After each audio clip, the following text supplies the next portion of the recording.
साथियों नमस्कार, मैं हरिश्चंद्र बर्णवाल इस वीडियो में आप सभी का स्वागत करता हूं। दोस्तों, कल चुनाव के नतीजे घोषित हो जाएंगे, बिहार चुनाव के नतीजे।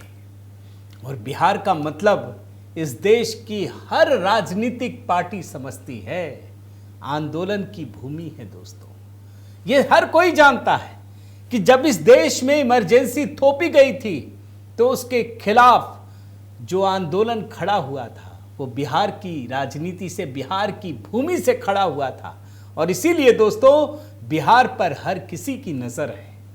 लेकिन देखिए, देखते देखते क्या हो गया। अभी नतीजे नहीं आए हैं, इस बात को समझिए। मतगणना शुरू होनी है, रिजल्ट कल आएंगे।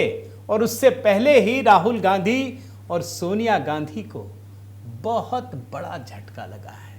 और ये झटका कितना बड़ा है, इसको आप इसी तरीके से समझ जाइए कि कई पीढ़ियों का साथ अचानक से छूट गया। कई पीढ़ियों का, 3 पीढ़ी। कोई छोटी घटना नहीं बता रहा दोस्तों। और ये अगर सही मायने में कहूं दोस्तों, तो कांग्रेस पार्टी का पहला विकेट गिर चुका है।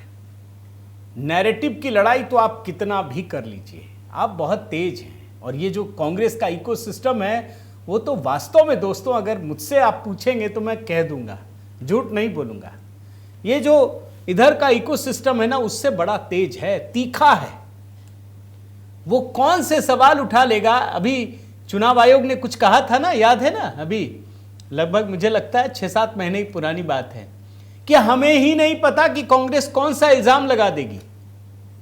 तो नैरेटिव की कहानी तो मैं अभी दिखाऊंगा, कुछ 2 विंडो भी दिखाऊंगा दोस्तों, आपको अच्छा लगेगा, बिल्कुल एक दूसरे से कॉन्ट्राडिक्ट करता हुआ। तो आज की कहानी बहुत विशेष है। कैसे सोनिया गांधी, राहुल गांधी को रिजल्ट से पहले इतना बड़ा झटका लगा है, वो कौन सा विकेट है जिसकी बात मैं आपके सामने रखना चाहता हूं, यही डिकोड करने जा रहा हूं। आपसे निवेदन है, जरूर कमेंट कीजिएगा कल क्या होने वाला है। बहुत सारे लोग कह रहे हैं एग्जिट पोल झूठा साबित होगा। अब एग्जिट पोल तो मैं दिखा चुका, क्या दिखाऊंगा उसके बारे में। तो आपके कमेंट की भी प्रतीक्षा रहेगी दोस्तों। और हाँ, नैरेटिव की लड़ाई जब चल रही है तो ये पुस्तक दोस्तों जो मैंने लिखा है, संघ की अनसुनी कहानियां, उसी नैरेटिव को जो दशकों से जमा कर रखा है, उसको ध्वस्त करने के लिए ये तैयार किया है। मेरा आप सबसे बहुत ही विनम्र निवेदन है दोस्तों, ज़रूर इस किताब को पढ़िए। इस पुस्तक से बहुत सारी अनसुनी, अनजानी कहानियाँ आपको सुनने को मिलेंगी। आइए शुरू करते हैं 2 विंडो से दोस्तों। ये पहला 2 विंडो गौर से देखिए। एग्जिट पोल में सारे लोगों ने, ऑलमोस्ट सब ने, कल भी जो आया उसमें भी एनडीए की ही सरकार बन रही है। अब सीटों का हेरफेर हो सकता है। आप सीट के कमेंट जरूर कीजिएगा इसमें, आप क्या सोचते हैं। अब तो कल ही की बात है। राहुल गांधी अभी पहले चरण के मतदान से पहले क्या कह रहे थे, हरियाणा में हम एग्जिट पोल में लीड कर रहे थे, इन लोगों ने हरा दिया। तो लीजिए, ये एग्जिट पोल भी मान लीजिए। लेकिन इनके एक नेता उतर गए हैं, सांसद तारिक अनवर। वो कह रहे हैं ये तो झूठा है, इसको कैसे हम सच मान ले। 2 विंडो में, एक में राहुल गांधी हरियाणा में एग्जिट पोल में जीतते हैं तो बोलते हैं हम जीत रहे हैं, जब हारते हैं तो बोलते हैं हम कैसे मान लें। सुन लीजिए। एग्जिट पोल्स दिखा रहे थे कि कांग्रेस पार्टी हरियाणा को स्वीप कर रही है। ये देखिए, 5 एग्जिट पोल्स हैं। एग्जिट पोल सबसे एक्यूरेट होता है, ओपिनियन पोल से एक्यूरेट एग्जिट पोल होता है। ओपिनियन पोल्स भी कह रहे थे कांग्रेस स्वीप करेगी, एग्जिट पोल्स भी कह रहे थे। देखिए, एग्जिट पोल बिल्कुल सटीक तो नहीं होता है। एग्जिट पोल सिर्फ इतना है कि वो एक अनुमान बताता है, संकेत देता है कि क्या होने वाला है। अभी जो एग्जिट पोल आपका आया है उसको बिल्कुल सही मान लिया जाए, ये मैं समझता हूँ कि ये उचित नहीं होगा। अब मैं दोस्तों एग्जिट पोल का जब लेटेस्ट वाला दिखा रहा था ना, फिर मुझे लगा जरा पुराना वाला भी हिस्सा आपको राहुल गांधी का ही सुना दूं, उन्हीं का 2 विंडो में। जब राहुल गांधी हरियाणा में एग्जिट पोल में जीतते हैं, एग्जिट पोल की बात कह रहा हूं, तो कहते हैं देखो मैं जीत रहा था। लेकिन जब लोकसभा चुनाव के दौरान वो एग्जिट पोल में हारने लगते हैं, एग्जिट पोल की बात कह रहा हूं, तो कहते हैं ये तो गोदी मीडिया पोल है, ये तो मोदी मीडिया पोल है, ये एग्जैक्ट पोल तो है नहीं। देखिए 2 विंडो में। इसका नाम मोदी मीडिया पोल। ये मोदी जी का पोल है, फैंटेसी पोल है उनका। एग्जिट पोल्स दिखा रहे थे कि कांग्रेस पार्टी हरियाणा को स्वीप कर रही है। ये देखिए 5 एग्जिट पोल्स हैं। एग्जिट पोल सबसे एक्यूरेट होता है। ओपिनियन पोल से एक्यूरेट एग्जिट पोल होता है। ओपिनियन पोल्स भी कह रहे थे कांग्रेस स्वीप करेगी, एग्जिट पोल भी कह रहे थे। वैसे दोस्तों मैं कितनी मेहनत करता हूं इसका उदाहरण देने के लिए आपको 4 विंडो एक साथ दिखाता हूं। ये सारे के सारे लोग वो लोग हैं जो मोदी विरोध में ही जिनके वीडियो अधिकतर होते हैं। इनके भी वीडियो सुनता हूं मैं, इसीलिए निकाल पाया हूं। इसमें एक अजीत अंजुम और माहौल क्या है वाले राजीव जानते, दूसरा सतीश के सिंह, तीसरा देशभक्त वाले बनर्जी साहब और चौथा दीपक शर्मा। ये भी अपने पोल में यही कह रहे थे कि मुझे तो यही लगता है एनडीए ही उसी को जीत मिलेगी। जरा देखिए ना, परसेंट की कहानी है कि कौन 3-4%, 5% की मार्जिन ज्यादा लेता है। तो आपके हिसाब से आपको एनडीए दिख रहा है? बिल्कुल वो कह रहा है साहब, मैं ये कह रहे हैं कि एनडीए जीतेगा, बीजेपी जीत जाती है तो उनका तो एक लड़ाई में तो उनका विक्ट्री हो गया। आप एकेडमिकली स्टडी करोगे कि किस तरीके से इलेक्शन लड़ा जाए तो उसमें ऑलरेडी कांग्रेस हारती हुई दिख रही है। अगर सब कुछ सामान्य है एनडीए में तो नीतीश कुमार ही मुख्यमंत्री बने। अब इन चारों को देख करके दोस्तों जो इनके इकोसिस्टम के लोग हैं वो क्या कहेंगे? ये क्या दिखा दिया आपने, क्या होगा इनका? ये तो बोल भी नहीं सकते, हम तो बुराई कर लेते हैं, ये तो कर भी नहीं सकते, क्या होगा इनका? लेकिन राहुल गांधी के लिए ये जरूरी है जानना कि इनका भी जो इकोसिस्टम है वो भी एग्जिट पोल में यही दिखा रहा और कुछ नहीं दिखा रहा। एक और 2 विंडो दिखाता हूं दोस्तों। ये 2 विंडो बड़े ध्यान से देखिए। तेजस्वी यादव ये कहते हैं कि हम खुशफहमी गलतफहमी में नहीं रहते, ये तो झूठा है, हमको सब पता है। चलिए मान लेते हैं आपको सब पता है, लेकिन दूसरे विंडो में देखिए आरजेडी ने अपने लोगों को कहा है कि हम जीत रहे हैं लेकिन जुलूस मत करना, पटाखे मत जलाना। ये सिर्फ इसलिए कह रहे हैं दोस्तों कि कहीं इन्होंने बहुत बड़ी तैयारी कर ली तो सारी चीजें बर्बाद ही होंगी। दूसरे विंडो में न्यूज, पहले विंडो में उनका बयान सुनिए। हम ना सर्वे में खुशफहमी में रहते हैं ना गलत फहमी में रहते हैं। ये सर्वे जो है केवल मनोवैज्ञानिक तौर पे साइकोलॉजिकल, जो इतने अधिकारी चुनाव में लगे हुए हैं उनके दबाव में जो है ये सर्वेस लाए गए हैं। एक और 2 विंडो दिखाता हूं दोस्तों। इस 2 विंडो में तेजस्वी यादव ये कहते हैं कि गोदी मीडिया है जो अधिकारियों पर दबाव को लेकर के काउंटिंग के दिन मानसिक तौर पर लोगों को दबाव बना रहे हैं, इसीलिए सर्वे किया है। चलिए मान लिया, आप एग्जिट पोल नहीं मानते, तो सवाल यह है दोस्तों जो दूसरे विंडो में न्यूज है कि आपने ऐसा कौन सा एग्जिट पोल कर लिया जिसमें आप तेजस्वी को अभिमन्यु बता रहे हैं, जीत के प्रति 100% विश्वास जता रहे हैं। दूसरे में 2 खबरें हैं। सवाल यह है कि अगर उनका एग्जिट पोल गलत है तो आपका कैसे सही हो गया? कुछ तो लोचा है, जरा देखिए ना। वही गोदी मीडिया जो है एक प्रोपेगेंडा मोदी जी की एजेंसी द्वारा ये अधिकारियों पे दबाव को लेकर के कि काउंटिंग के दिन एक मानसिक तौर पे लोगों का दबाव बना रहे, इसलिए ये पूरा जो है सर्वे जो है कराया गया है। एग्जिट पोल तो दोस्तों आपने देख लिया, इनका भी देख लिया। एग्जैक्ट पोल का नतीजा कल आ जाएगा, वो भी हम आपको दिखाएंगे। मगर सबसे बड़ी कहानी दोस्तों, बिहार ने इस बार इतिहास रच दिया। 70%। और जो दोनों फेज का चुनाव है, मतदान है, वो 66.91%। और इससे भी बड़ा आश्चर्य, जिसको 7वां आश्चर्य या 8वां आश्चर्य कहेंगे, पहली बार इतिहास में दोस्तों महिलाओं से अधिक, पुरुषों से अधिक, उल्टा बोल रहा हूं, पुरुषों से अधिक महिलाओं ने मतदान किया। 68.2% पुरुष और 71.6% महिलाएं। संख्या में भी अधिक है। मैं जरा आपको कुछ आंकड़े बताता हूं। 2005 महिला और पुरुष जिन लोगों ने मतदान किया, पुरुष मतदाताओं की संख्या महिला मतदाताओं से 36 लाख अधिक थी 2005। फिर 2005 में मार्च में हुआ था, अक्टूबर में हुआ तो पुरुष मतदाता महिला मतदाता से 23 लाख अधिक थे। फिर 2010 में आइए, 2010 के चुनाव में महिला मतदाता 1 करोड़ 38 लाख और पुरुष मतदाता 1 करोड़ 51 लाख, यानी 13 लाख पुरुष मतदाता अधिक थे। फिर आप 2020 यानी पिछले चुनाव में आइए, तो पुरुष मतदाता 2 करोड़ 11 लाख और महिला 2 करोड़ 8 लाख, यानी 3 लाख ज्यादा थे पुरुष मतदाता। इस बार क्या हुआ? इस बार पुरुष मतदाता 2 करोड़ 47 लाख और महिला मतदाता 2 करोड़ 51 लाख। कुछ थोड़ा बहुत आगे पीछे अगर उसको औसतन देखें तो 4 लाख महिला मतदाताओं ने पुरुष से ज्यादा मत दिया है। यह बिहार के चुनाव के लिए एक रिकॉर्ड है, इतिहास है। सवाल है कि महिला मतदाताओं ने क्यों दिया? क्या किसी से छिपा है क्या? भाई, जो आपने राजनीति शुरू की वो बिहार में इन लोगों ने भी की। 10-10 हजार रुपये दिए, जिसको चोरी बता रहे हैं। मैं तो अब कह रहा हूं कि भाई उन्होंने सरकार के पास पैसे थे, बांटे, बांटना ही चाहिए। आप भी बांटते हैं, झारखंड में भी बांटा। अगर ये गलत है तो झारखंड का भी गलत था, अगर झारखंड का सही है तो ये भी सही है। तो मैं तो कोई डिसीजन दे नहीं सकता, लेकिन महिला मतदाताओं ने दोस्तों पूरा इतिहास बदल दिया है। सबको पता है, कांग्रेस पार्टी के बड़े बड़े नेता भाग खड़े हुए। ये बात तो सच है ना, कोई बता ही नहीं रहा है। कहां है राहुल गांधी, कहां है प्रियंका वाड्रा?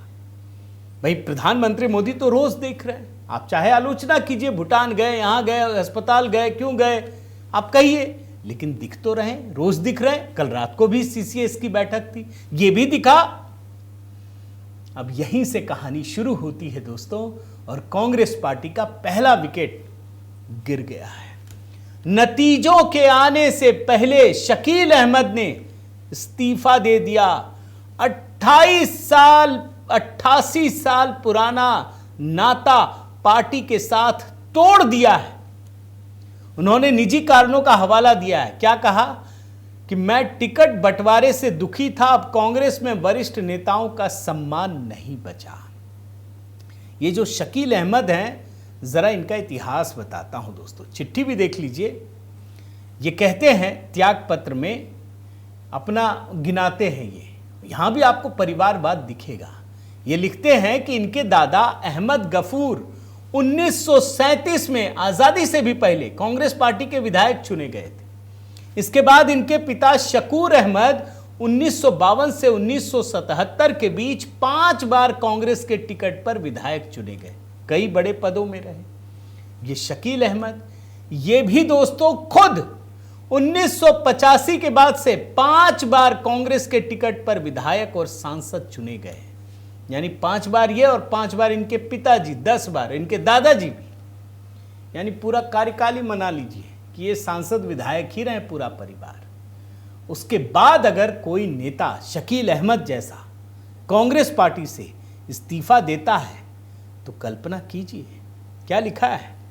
माननीय अध्यक्ष महोदय, कृपया अपने आपके नाम लिखे मेरे 16 अप्रैल के पत्र का स्मरण करें, जिसमें मैंने पार्टी को सूचित किया था कि मैं भविष्य में कभी चुनाव नहीं लड़ूंगा। ये लिखते हैं इसमें कि मेरे तीनों पुत्र कनाडा में रहते हैं, राजनीति में किसी का शौक नहीं है, तो मैं भी चुनाव नहीं लड़ूंगा, तो आपके पास रह के क्या करूंगा। ये इसमें ये भी लिखते हैं कि मैं दूसरी पार्टी में नहीं जाऊंगा। फिर ये तीसरे पैराग्राफ में ये बताते हैं कि मेरे दादा ने आप पर कितना एहसान किया, मेरे पिताजी ने आप पर कितना एहसान किया, देख रहे हैं ना। और ये भी लिख रहे हैं कि मैं चाहता तो पहले ही त्याग पत्र देता, लेकिन जानबूझ के वेट किया वोटिंग का कि आपको नुकसान ना हो, मुसलमान वोट खिसक ना जाए, 5 वोट भी ना खिसके, ये लिख रहे हैं। और ये भी लिखा दोस्तों कि मैं किसी अन्य पार्टी में नहीं जाऊंगा। पहले तो अच्छा अच्छा कह रहे थे कि नहीं नहीं, मैं क्या करें, मेरे तीनों बच्चे कनाडा में हैं, मैं क्या करूंगा, मेरे को चुनाव नहीं लड़ना है। लेकिन असली कहानी धीरे धीरे खुली दोस्तों। जानते हैं क्या बात है? वो साफ साफ बता रहे हैं कि कांग्रेस पार्टी ने, मतलब जिस तरीके से गुटबाजी और उपेक्षा हुई, खुलकर कह रहे हैं, क्या कहते हैं, मैं कोट अनकोट में पढ़ता हूं, मैंने 3 साल पहले ही चुनाव न लड़ने की घोषणा की थी, लेकिन पार्टी ने जिन लोगों को टिकट दिया उसमें सीनियर नेताओं की राय को नजरअंदाज किया गया। लोग पार्टी में सम्मान और पहचान के लिए रहते हैं, लेकिन जब वही नहीं बचता तो बने रहने का कोई कारण नहीं रह जाता। सोचिए, इनके दादा नेहरू के समय, इनके पिताजी भी नेहरू के समय और बात तक रहे, और ये तो इनका भी पूरा परिवार गांधी परिवार के समय। मैं इनका बाइट देख रहा था दोस्तों, ये एनआई की बाइट है, मैं सुना नहीं सकता, सिर्फ आपको स्क्रीनशॉट दिखाता हूं। इसको आप देख करके समझ जाएंगे इसमें क्या है। मैं पढ़ता हूं, मैंने सुन लिया था। मैंने लिखा है कि दुखी मन से भेज रहा हूं, आपस मेरी पार्टी का कुछ नेताओं के मतभेद की वजह से दिक्कत हुई है। मैंने पार्टी की सदस्यता से त्याग पत्र दे दिया है। यानी ये दुखी हैं। दुखी क्यों हैं? क्योंकि इनको पता है कि कांग्रेस का भविष्य खत्म हो रहा है। पिछली बार 19 सीट जीत गए थे ना, उसमें भी स्ट्राइक रेट खराब था। इस बार ऐसा बेड़ा गर्क हो रहा है कांग्रेस पार्टी का। और बिहार की चुनाव याद रखिए दोस्तों, बिहार की चुनाव सीधे सीधे राहुल गांधी का चुनाव है, क्योंकि राहुल गांधी ने जा करके वहां कितने दिनों तक वोटर चोरी, कुछ नाम था ना, आप लिख दीजिएगा, वो यात्रा की थी ना, वोट चोरी यात्रा या वोट न्याय यात्रा कुछ किया था, पूरा एजेंडा सेट किया और उसके बाद भाग खड़े हुए। यह बिहार का चुनाव राहुल गांधी के एजेंडे का चुनाव है। अब देखना पड़ेगा जनता क्या चुनाव में फैसला करती है। और एक बात याद रखिए दोस्तों, सिर्फ शकील अहमद की बात नहीं है। आप याद कीजिए, राहुल के करीबी अल्लावरू, जो कि प्रभारी और प्रदेश कांग्रेस अध्यक्ष राजेश राम, इन पर टिकट बेचने का भी आरोप लगा था। और सिर्फ आरोप लगा था ऐसी बात भी नहीं। आपको याद होगा एयरपोर्ट पर किस तरीके से बहुत बड़ा हंगामा हो गया। इन्हीं की पार्टी के नेता इनका विरोध करने लगे, गाड़ियां रोक दी गई, नारेबाजी होने लगी, उत्तेजित कार्यकर्ताओं ने गाड़ी पर हमले की कोशिश भी की गई और पार्टी नेताओं को वहां पर जान बचाकर भागना पड़ा। और उन सारी परिस्थितियों में इन सारे नेताओं को लग रहा था कि राहुल गांधी हस्तक्षेप करेंगे, बातचीत करेंगे, इसे आगे बढ़ाएंगे। लेकिन राहुल गांधी कहां थे? वो तो नो फिकर मूड में थे। अरे अपने को क्या हो गया, सत्ता इसकी रहे उसकी रहे, अपनी तो चलती रहेगी गाड़ी, हम तो वैसे ही रहेंगे। नेता प्रतिपक्ष तो 5 साल के लिए फिक्स हो गया। और इतना ही नहीं दोस्तों, शुरू में भी गायब रहे और चुनाव प्रचार खत्म नहीं हुआ, राहुल गांधी घूमने के मूड में आ गए। राहुल गांधी मध्य प्रदेश चले गए, जंगल सफारी करने लगे। कांग्रेस के नेताओं का हाल सोचिए, क्या हो रहा होगा। न सम्मान मिल रहा है, न ये मिल रहा है, और नतीजा आएगा तो वो भी सिफर रहेगा, कुछ मिलेगा नहीं। तो रहेंगे कैसे? तो मैं तो यही कहता हूं कि भूल जाइए एग्जिट पोल, इनके इकोसिस्टम का एग्जिट पोल देखिए, और वो भी भूल जाइए। अरे आपके नेता आपका साथ छोड़ रहे हैं। ये आपको क्यों दिखा रहा हूं दोस्तों? इसलिए दिखा रहा हूं कि जैसे ही कल नतीजे आएंगे ना, अब देखिएगा वोट चोरी का एकदम ड्रामा शुरू हो जाएगा। तब ये जो अभी इनके इकोसिस्टम का एग्जिट पोल दिखाया था ना, तब यही काम आएगा। तब यही काम आएगा कि इनका एक बड़ा नेता जिनका 88 साल से रिश्ता था, उसने आपका साथ क्यों छोड़ दिया। और क्या ये 2025 की बात है? आप याद कीजिए 2020 का चुनाव, जब महागठबंधन को जीत नहीं मिली, तब इनके नेता शिवानंद तिवारी, आरजेडी के नेता, पूरा ठीकरा हार का राहुल गांधी पर फोड़ दिया था कि राहुल गांधी ने बिहार चुनाव को हल्के में लिया। भाई पीएम मोदी एक एक दिन में 3-4 सभाएं कर रहे थे। राहुल की उम्र कम है, लेकिन इसके बाद भी एक दिन में 2 ही सभा क्यों की? यह सवाल उठाया गया था। कल का इंतजार कीजिए, बहुत सारी नई कहानियां दिखेंगी, बहुत सारी नई चीजें।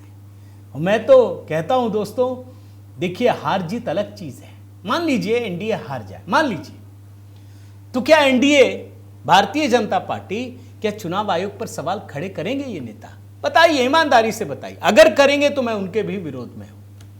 ये नहीं करेंगे, ये चुनाव हार जाएंगे तो ये स्वीकार करेंगे कि हाँ भैया, जनता ने हमें नहीं चुना, मैं हार स्वीकार करता हूं। महागठबंधन के लोग ऐसा नहीं करेंगे, नहीं करेंगे। आप लिख लीजिए, 240 लोकसभा में सीटें आई थी ना, तब भी जनता के फैसले को सिर झुकाकर स्वीकार किया। इन लोगों ने तब भी नहीं किया, अब भी नहीं करेंगे, आगे भी नहीं करेंगे। इनको पता है ये सिर्फ इस मोड में जी रहे हैं कि कभी मोदी से जनता उब जाएगी तो हम जीत जाएंगे। ये तो नहीं होने वाला है। मैं उम्मीद करता हूं दोस्तों आपको ये वीडियो अच्छा लगा होगा। ज़रूर कमेंट करके अपनी राय दीजिए, बताइए आपको कैसा लगा। और आपसे ये भी निवेदन है दोस्तों कि इस चैनल को अगर आपने सब्सक्राइब नहीं किया है तो ज़रूर कीजिए, लाइक कीजिए, बेल आइकन दबाइए। और हाँ, देखिए HB मेलोडी पर हमने गीतों का एक लंबा सिलसिला चलाया है दोस्तों, तो उससे भी जुड़िए। और साथ के साथ संघ की अनसुनी कहानियाँ, ये पुस्तक दोस्तों मैं कभी शुरू करूँगा सीरीज़ में, इसकी एक एक अनसुनी कहानियाँ, तब आपको लगेगा कि मैं वास्तव में कितना बड़ा रिसर्च है ये। तो उस पुस्तक को आप अधिक से अधिक खरीदिए ताकि हमारा भी प्रोत्साहन हो, और इसे सोशल मीडिया पर ज़रूर साझा कीजिए। आप जहाँ भी हैं, फेसबुक, ट्विटर, लिखिए, बताइए कि आपको क्या अच्छा लगा। पुस्तक के साथ अपनी तस्वीर शेयर कीजिए। और मेरा व्हाट्सएप नंबर भी है दोस्तों, उस पर भी आप जुड़ सकते हैं, मैं अपने ग्रुप में भी जोड़ लूँगा आपको। और बने रहिए, जुड़े रहिए। बहुत बहुत धन्यवाद। जय सिया राम।